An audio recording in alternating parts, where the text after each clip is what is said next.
নমস্কার, আমি সুজাতা। আমার রান্নাঘরে সবাইকে স্বাগত। আমি আজকে ফুলকপির পকোড়া করে দেখাবো। তা মাঠে চলে এসেছি ফুলকপি নিতে। এই দেখুন কত সুন্দর ফুলকপি হয়েছে, অনেক ফুলকপি হয়েছে। আমি এটা তুলে নিচ্ছি। এই দেখুন আমি এতগুলো ফুলকপি নিয়ে নিয়েছি। এই ছোটো ছোটো খুব সুন্দর লাগছে দেখতে, ওই জন্য আমি ছোটো ফুলকপি দিয়েই আমি করে দেখাবো। আমি এখন কপি নিয়ে বাড়ি যাচ্ছি। আমি এখন এই ফুলকপিগুলো কেটে নেবো।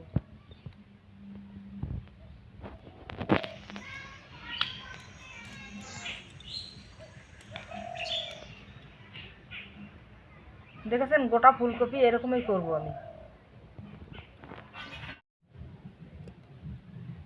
এই দেখুন আমি এইভাবে কেটে নিয়েছি সব ছোট ছোট ফুলকপি, দেখেছেন তো? তাই এইভাবেই আমি গোটা করব।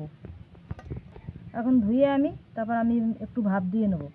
এই দেখুন আমি এটা ভাপ দিয়ে নিয়েছি। ফুলকপিটা একটু নুন দিয়েছি, স্বাদ মতন নুন দিয়ে সিদ্ধ করেছি। বেসনটাকে আমি সব এখন মশলা দিয়ে একে একে আমি শুনে নেব। আমি অল্প করে হলুদ দিয়ে দিচ্ছি কালারের জন্য। স্বাদ মতন আমি নুন দিয়ে দিচ্ছি।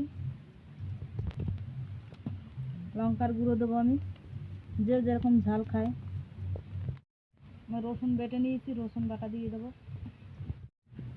আমি এটাকে এখন জল দিয়ে করে নেব। আমি এখন এর মধ্যে কর্নফ্লাওয়ার দিয়ে দেবো। বেসন মিক্সচার থেকে আমি এখন তেলটা গরম দিয়ে দিচ্ছি। এই দেখুন আমার বেসন গোলানো হয়ে গেছে। এখন আমি এই ফুলকপি একটা একটা করে এর মধ্যে চুবিয়ে নিয়ে, এখানে বিস্কুটের গুঁড়ো আছে আর কর্নফ্লাওয়ার একসাথে দিয়ে আমি, এটা বিস্কুটের গুঁড়ো আছে আর এটা কর্নফ্লাওয়ার আছে, একসাথে আমি মিক্স করে নেব। এই দেখুন আমার হয়ে গেছে মিক্স করা। এখন আমি একটা ফুলকপি দিয়ে এটা এরকম করে মাখিয়ে নিয়ে তারপর তেলে আমি ছাড়বো।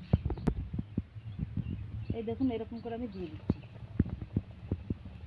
এই দেখুন এই যে কত সুন্দর হয়েছে। দেখুন এই যে গোটা ফুলকপির পকোড়া, দেখতেই খুব সুন্দর লাগছে।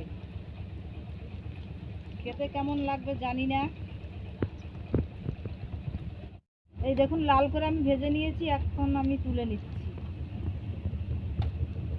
পকোড়া বানাইছে, এত সুন্দর হয়েছে। ফুলকপির পকোড়া খুব টেস্টি। এত ভালো পকোড়া না বিয়ে বাড়িতে হয়, না কোনো রেস্তোরাঁয় হয়। এটা একমাত্র হয় সুজাতা ডাকুয়ার বাড়িতে কিচেন। দেখুন কীরকম লাগছে ফুলকপির পকোড়া।